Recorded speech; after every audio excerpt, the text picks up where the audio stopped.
उत्तराखंड मुक्त विश्वविद्यालय के दीक्षांत समारोह में की शिरकत, कहा राजनीति के क्षेत्र में अभी भी विद्यार्थी। सीएम पुष्कर सिंह धामी का बयान, बेरोजगारों को अब नहीं करना होगा नौकरी का इंतजार, हर जिले में रोजगार मेले का होगा आयोजन। फिर गरमाई उत्तराखंड की सियासत, पूर्व सीएम हरीश रावत ने वन मंत्री हरक सिंह रावत से की मुलाकात, विधानसभा चुनाव से पहले अटकलों का बाजार गर्म। उत्तराखंड के दिनेशपुर में 31वीं राष्ट्रीय कबड्डी चैंपियनशिप का आगाज, दिल्ली, गोवा सहित 28 राज्यों की टीम ले रही है हिस्सा। रेल परियोजना में काम कर रही कंपनी के खिलाफ कर्मचारियों का धरना, कंपनी पर शोषण का लगाया आरोप, मांगे पूरी न होने तक धरने की कही बात। उत्तराखंड में खनन माफियाओं के हौसले बुलंद, वन दरोगा पर किया हमला, अवैध खनन का कर रहे थे विरोध। आप देख रहे हैं के न्यूज, खबरों का सारथी।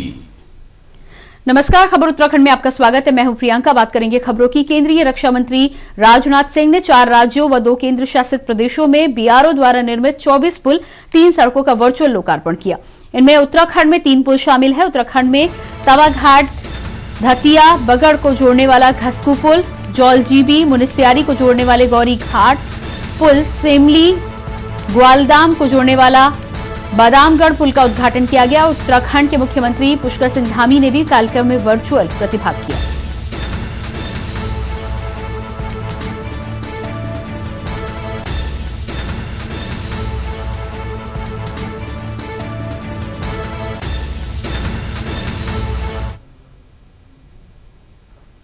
खबर देहरादून से है, जहां आम आदमी पार्टी के प्रदेश कार्यालय में आप प्रवक्ता नवीन परशाली ने प्रेस वार्ता को संबोधित किया, जिसमें उन्होंने कहा कि आगामी 30 और 31 दिसंबर को उत्तराखंड के 2 दिवसीय दौरे पर दिल्ली के कैबिनेट मंत्री गोपाल राय पहुंच रहे हैं। यहां आकर पार्टी पदाधिकारियों की समीक्षा बैठक लेंगे, जिसमें बूथ से लेकर रैलियों समेत आगामी रणनीतियों की समीक्षा की जाएगी। आम आदमी पार्टी आगामी चुनाव को लेकर विशेष रणनीति के तहत काम करेगी, जिसके लिए समीक्षा के दौरान आप मंत्री गोपाल राय समीक्षा बैठक करेंगे, जिसमें पार्टी के सभी शीर्ष नेता उपस्थित रहेंगे।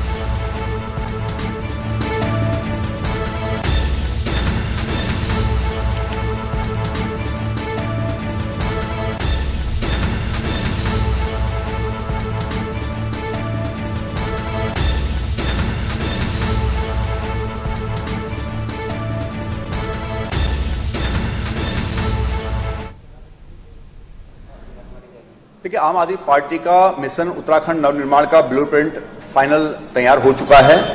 उसकी समीक्षा के लिए माननीय कैबिनेट मंत्री गोपाल राय जी, जो हमारे थिंक टैंक का अहम हिस्सा है और अपने संगठनात्मक अनुभव में अहम माने जाते हैं, पूरे देश में संगठन बनाने में उनका बहुत महत्वपूर्ण योगदान रहा, उनको शीर्ष नेतृत्व द्वारा उस ब्लूप्रिंट की समीक्षा के लिए उत्तराखंड भेजा जा रहा है। तो उनका 2 दिवसीय दौरा प्रस्तावित है। 30 और 31 तारीख को समीक्षा बैठक होगी, जिसमें हमारे प्रदेश के माननीय प्रभारी, हमारे मुख्यमंत्री के चेहरे कर्नल कोठियाल जी, सह प्रभारी समेत इलेक्शन कमेटी, कैंपेन कमेटी के सभी सदस्य मौजूद रहेंगे। और उसके बाद यह तय किया जाएगा कि कौन प्रचार कहां पर करेगा, किस तरह से जो हमने बूथ स्तर पर माइक्रो मैपिंग की है, माइक्रो मैनेजमेंट कैसे होगा, मैपिंग के आधार पर कैसे हम बूथों को जीतेंगे, और फाइनली आम आदमी पार्टी की सरकार प्रचंड बहुमत से उत्तराखंड में कैसे आएगी, इस रणनीति पर पूरा विचार किया जाएगा, उसकी समीक्षा होगी। खबर ऋषिकेश से है, जहां आगामी विधानसभा चुनाव के लिए भाजपा ने शंखनाद किया। वहीं भाजपा के पक्ष में माहौल बनाने के लिए विजय संकल्प यात्रा का आयोजन किया गया। नरेंद्रनगर विधानसभा क्षेत्र में जनरल वीके सिंह के नेतृत्व में यात्रा पहुंची। वहीं जनसभा को संबोधित करते हुए वीके सिंह ने सैनिकों, मातृशक्ति और आम नागरिक से भाजपा के पक्ष में मतदान करने की अपील की, जिससे उत्तराखंड का चौमुखी विकास हो सके।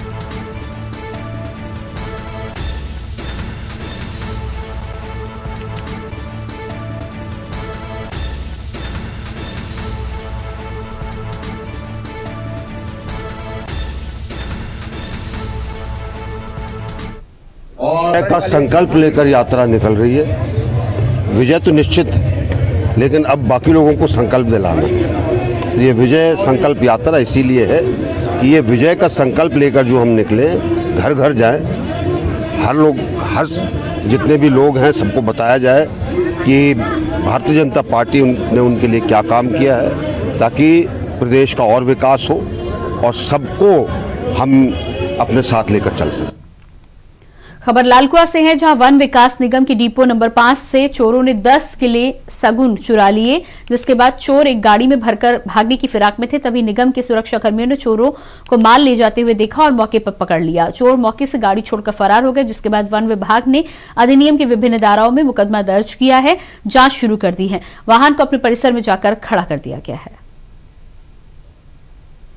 इसमें ऐसा हुआ, कल सुबह 4 बजे हमारे सुरक्षा गार्ड जो थे गश्त में थे, तो डिपो के बाहर बरेली रोड में गाड़ी खड़ी थी।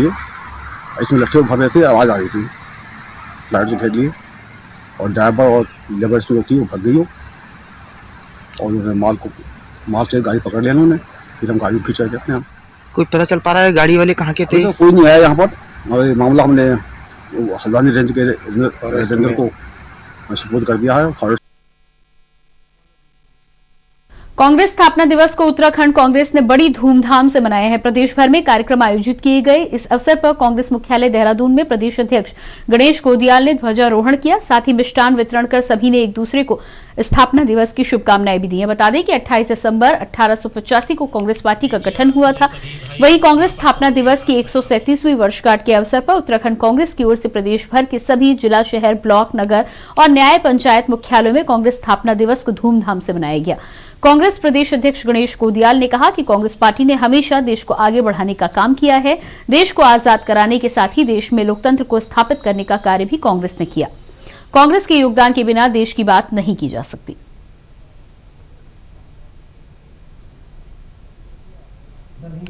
मैं राज्य स्थापना दिवस के इस अवसर पर सभी कांग्रेस जनों को, पूरे प्रदेश की जनता को और देश की जनता को हार्दिक शुभकामनाएं देता हूं, बधाई देता हूं। कांग्रेस पार्टी ने अतीत से, अपनी स्थापना से और अब तक जो सबसे बड़ा काम किया, वो बड़े लंबे समय की गुलामी को दरकिनार करते हुए उस गुलामी को हराकर देश में लोकतंत्र स्थापित किया।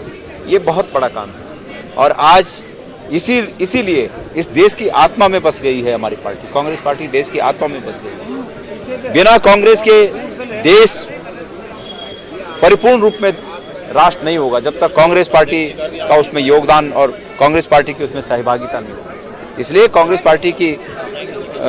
पार्टी देश की आत्मा में बस गई है। अतीत में किए गए इन बलिदानों का हमारे इतिहास में सब बातें दर्ज हैं और इस वर्तमान काल में पिछले कुछ सालों में आपने देखा कि हमारे 2 प्रधानमंत्रियों ने इस देश की एकता और अखंडता के लिए अपनी जान की कुर्बानी की। तो कांग्रेस पार्टी का कुर्बानी का इतिहास है। हमने इस देश को, इस राष्ट्र को अग्रणी राष्ट्र बनाने के लिए अतीत में कुर्बानियां दी और भविष्य की पीढ़ी का भी मैं आह्वान करता हूं कि कांग्रेस से जुड़कर इस देश को, जो हक इस देश का है, जहां पर ये देश खड़ा होना चाहिए, अग्रणी कतार में जहां खड़ा होना चाहिए, इस राष्ट्र को अग्रणी कतार में खड़ा करने के लिए मैं युवा पीढ़ी का आह्वान करता हूं।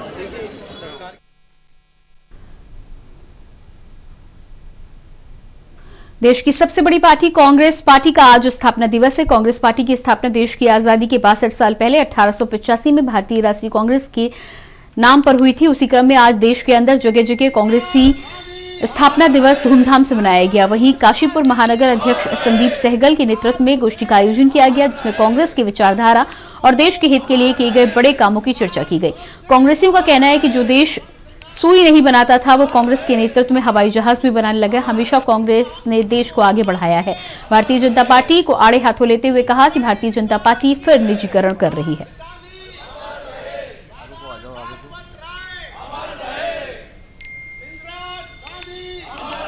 स्थापना दिवस है। निश्चित रूप से प्रत्येक कांग्रेसकर्ता आज पूरे हर्षोल्लास के साथ कांग्रेस का स्थापना दिवस मना रहा है। कांग्रेस ने केवल कांग्रेस को ही नहीं या कांग्रेस कार्यकर्ताओं को ही नहीं, अपितु पूरे भारतवर्ष को वो सब कुछ दिया जिसकी वजह से आज भारतीय जनता पार्टी कहती है कि हमने ये काम करा। 70 सालों में कांग्रेस ने वो कार्य किया जो आज तक कभी किसी पार्टी ने नहीं किया। चाहे आप तकनीकी के क्षेत्र में ले लीजिए, साइंस के क्षेत्र में ले लीजिए, शिक्षा के क्षेत्र में ले लीजिए, मेडिकल के क्षेत्र में ले लीजिए, बैंकों के क्षेत्र में ले लीजिए, इंश्योरेंस के क्षेत्रों में ले लीजिए। जिस भारतवर्ष में सुई नहीं बनती थी, उस भारतवर्ष में हवाई जहाज और हेलीकॉप्टर बनते हैं। ये सब कुछ कांग्रेस की देन है। बुलेटिन में फिलहाल वक्त एक छोटे से ब्रेक का, फौरन हाजिर होते हैं। आप देख रहे हैं के न्यूज, खबरों का सारथी।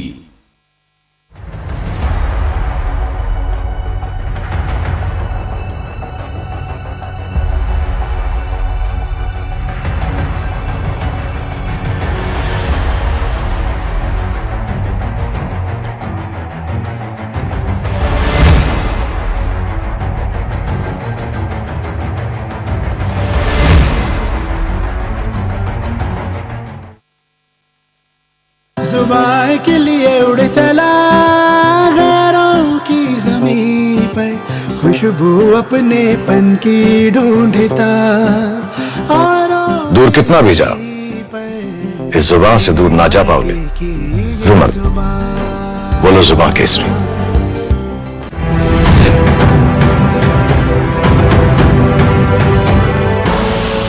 आप देख रहे हैं के न्यूज, खबरों का सारथी। बीते दिनों कैबिनेट मंत्री हरक सिंह रावत कोटद्वार में मेडिकल कॉलेज का प्रस्ताव न आने से नाराज होकर बीच कैबिनेट में छोड़कर चले गए थे। हालांकि सरकार ने बाद में कोटद्वार मेडिकल कॉलेज की मांग को मानते हुए कोटद्वार में मेडिकल कॉलेज के लिए 25 करोड़ की पहली किश्त देने की घोषणा कर दी। अब इस पूरे मामले पर सियासत गर्माती जा रही है। विपक्ष की विधायकों ने मांग की है, जबकि हरक सिंह रावत की विधानसभा क्षेत्र में दूसरा मेडिकल कॉलेज सरकार दे सकती थी, तो उनका विधानसभा क्षेत्र में भी सरकार एक मेडिकल कॉलेज बनवाए।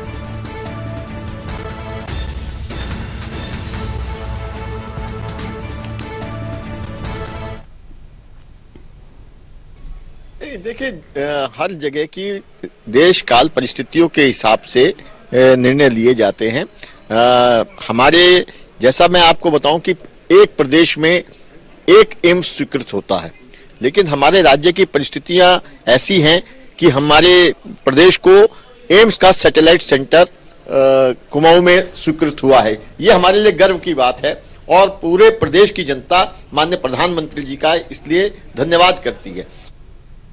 खबर झबरेड़ा से है। भाजपा विधायक देशराज कर्णवाल किसी न किसी बयान को लेकर चर्चा में बने रहते हैं। इस बार भाजपा विधायक देशराज कर्णवाल ने झबरेड़ा से भाजपा का टिकट मांग रहे दावेदारों को मक्खी करार दे दिया। भाजपा विधायक कर्णवाल ने दावा करते हुए कहा है कि झबरेड़ा विधानसभा क्षेत्र में सबसे अधिक विकास कार्य उन्होंने किया है, इसलिए वह गुण है और गुड़ को देखकर बहुत सी मक्खियां गुड़ पर चिपकने की कोशिश करती हैं, जिन्हें किसी भी सूरत में बर्दाश्त नहीं किया जाएगा। देशराज कर्णवाल ने कहा कि वह उन मक्खियों से अपील करना चाहते हैं कि वह गुड़ पर बैठने की कोशिश न करें और अपना कीमती समय बर्बाद न करें। नवीन आईडी निकाल फटाफट, दो विजुअल में ले रहा। विधानसभा में भारतीय जनता पार्टी का टिकट मांगने के लिए बहुत सी मक्खियां विधानसभा में प्रवेश कर चुकी हैं और क्योंकि मैं गुड़ हूं, मैंने प्रदेश में सभी विधायकों से ज्यादा काम किया है, मैंने देश में सभी विधायकों से ज्यादा विधायी कार्य किया है। मैं गुड़ हूं, इसलिए मक्खी भिड़कने के लिए आ गई है।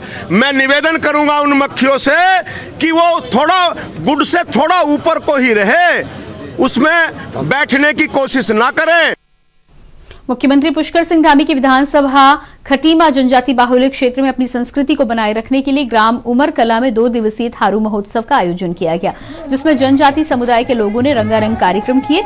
उत्तराखंड जनजाति न्याय समाज के समन्वयक रविंद्र राणा ने मुख्यमंत्री पुष्कर सिंह धामी द्वारा क्षेत्र में लगातार जनजाति समुदाय के लोगों के कल्याणकारी योजनाओं से लाभान्वित किया जा रहा है। थारू संस्कृति को बढ़ावा देने के लिए महोत्सव किए जा रहे हैं।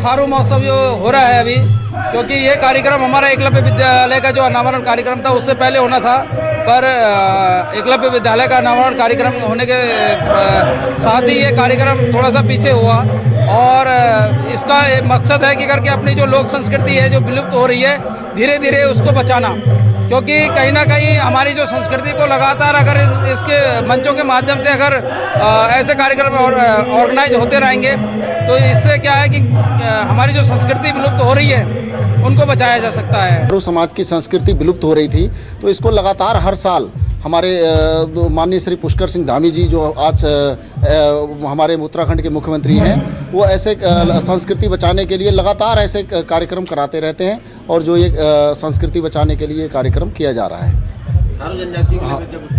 थारू जनजातियों के लिए ये है कि बहुत सारी योजनाएं, चाहे शिक्षा के क्षेत्र में हो, चाहे हमारी संस्कृति बचाने के क्षेत्र में हो, लगातार आप काम कर रहे हैं। अभी जो कार्य किसी ने नहीं किया वो कार्य इन्होंने किया। किसी गवर्नमेंट ने 1 बीघा जमीन नहीं दी और माननीय श्री धामी जी ने और भारतीय जनता पार्टी ने हमारे एकलव्य विद्यालय बनाने के लिए 100 बीघा जमीन दी और एकलव्य विद्यालय का निर्माण भी 34 करोड़ की लागत से चल रहा है लगातार, जिससे हमारा ये जनजाति समाज आगे नई दिशा तय करेगा वो विद्यालय। उत्तराखंड के ऊधम सिंह नगर जिले के दिनेशपुर में प्रथम बार खुदीराम बोस मिनी स्टेडियम में राष्ट्रीय लेवल की कबड्डी प्रतियोगिता का आयोजन किया गया।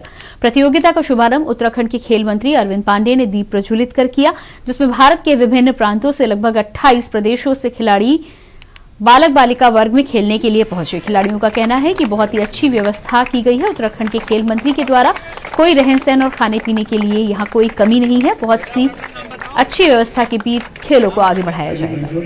यही नहीं, जो बच्चा एशियाड कॉमनवेल्थ खेल का प्रदर्शन करके हमारे उत्तराखंड राज्य का नाम रोशन करने वाले खिलाड़ियों को,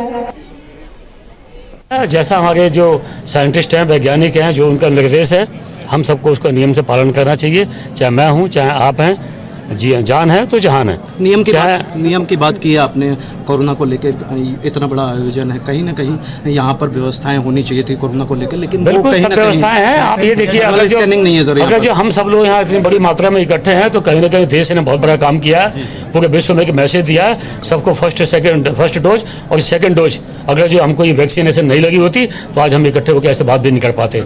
इस नाते देश ने बहुत बड़ा काम किया और वो हमारे लिए बहुत बड़ा कवच है। लेकिन इसके बावजूद भी हमको कोरोना से बचने के लिए जो गाइडलाइन है उसका पालन करना चाहिए। और यहाँ हमारी मेडिकल की टीम है, जो व्यवस्थाएं चाहिए वो निर्देश दे रहे हैं, उसका सब हमारे कबड्डी संघ के लोग उसका पालन कर रहे हैं। हम लोग तेलंगाना से आए हूँ, मैं एक तेलंगाना की कबड्डी गर्ल्स कबड्डी कोच हूँ। सब लोग इधर अच्छा व्यवस्था की है, बंदोबस्त फूड का भी और अकोमोडेशन का भी अच्छा है। इधर वेदर माहौल भी बहुत अच्छा है। हम पहली बार उत्तराखंड आए, इधर बहुत एंजॉय कर रहे हैं, अच्छा माहौल बन रहा है इधर। कबड्डी में भी वैसे गेम खेल के भी हमारा कप जीत के जाएंगे, वो तो फुल कॉन्फिडेंस है। ये हमारा टीम है, कैप्टन है, जय खेल के। यहाँ पे हम लोग नेशनल गेम पे आए हैं। हमारी ये उम्मीद है कि हम लोग चैंपियन होके ही जाएंगे। इससे पहले राष्ट्रीय लेवल में कहाँ खेले आप लोग? राष्ट्रीय स्कूल नेशनल खेले हैं।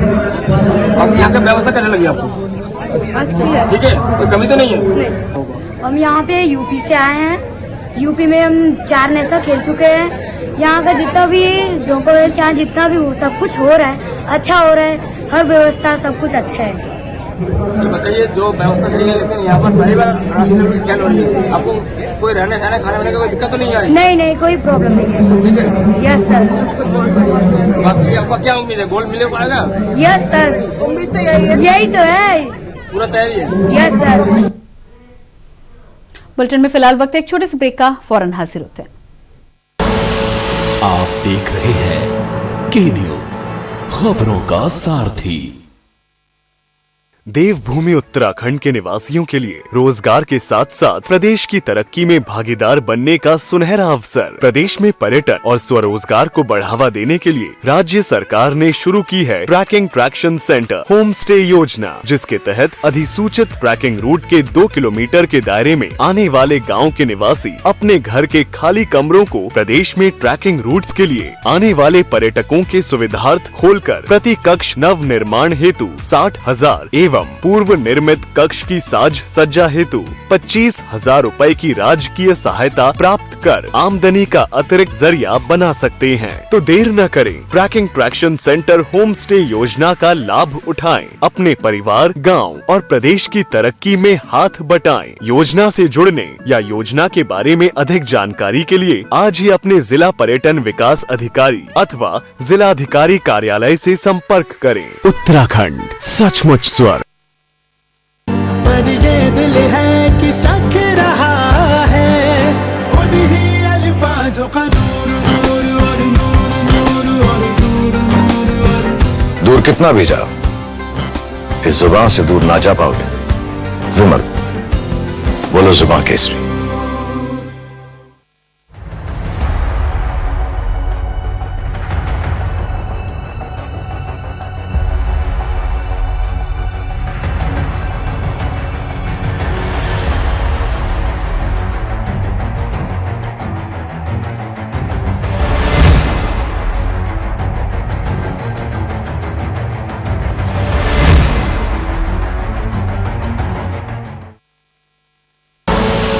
आप देख रहे हैं के न्यूज, खबरों का सारथी। ब्रेक के बाद अगली खबर उत्तरकाशी से है, जहां पुरोला में दोपहर एक भयंकर दुर्घटना घटी। दुर्घटना में घायल एक व्यक्ति को घटनास्थल पर मौजूद लोगों ने अस्पताल पहुंचाया। मोरी को जाने वाले मार्ग पर निर्माण कार्य चल रहा था, वहीं काम के दौरान रोड से लगी हुई चट्टान गिर गई, जिससे एक व्यक्ति पूरी तरह से घायल हो गया।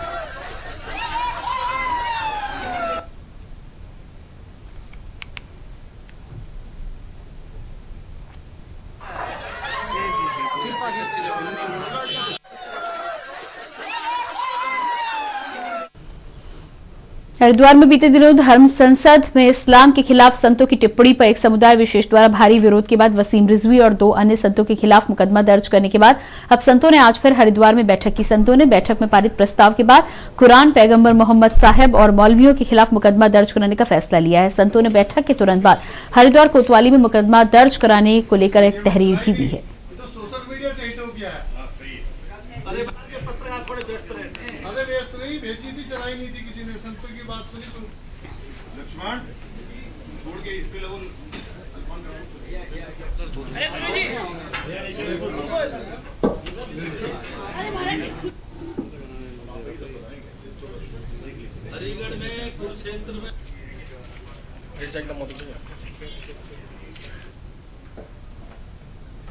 खबर लक्सर के भोगपुर से है, जहां वन रेंज के वन दरोगा अरविंद कुमार पर खनन माफियाओं ने हमला कर दिया है। बताया जा रहा है कि कुछ खनन माफियाओं के द्वारा वन क्षेत्र में अवैध खनन की कोशिश की जा रही थी। इसकी भनक लगने पर वन दरोगा अरविंद कुमार वहां पहुंचे और खनन माफियाओं का विरोध किया।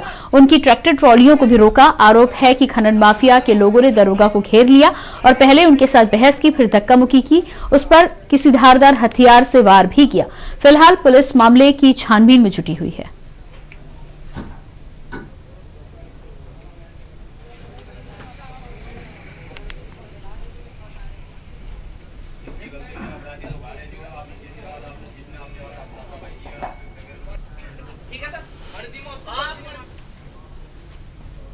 अगली खबर ऋषिकेश से है। कर्णप्रयाग रेल परियोजना का कार्य कर रही मेघा कंपनी के मजदूरों एवं कर्मचारियों ने कंपनी के खिलाफ मोर्चा खोला है। कर्मचारियों ने आज रेलवे परियोजना स्थल सुमेरपुर में प्रदर्शन करते हुए नारेबाजी की और धरना देते हुए कहा कि जब तक उनकी मांगों पर कार्रवाई नहीं हो जाती, आंदोलन जारी रहेगा। आरोप लगाया जा रहा है कि कंपनी कर्मचारियों का शोषण कर रही है। 1 साल से 16 सूत्रीय मांगों को लेकर कोई भी कार्रवाई नहीं की गई। ऐसे में मजदूरों और कर्मचारियों में कंपनी के खिलाफ भारी आक्रोश बना हुआ है।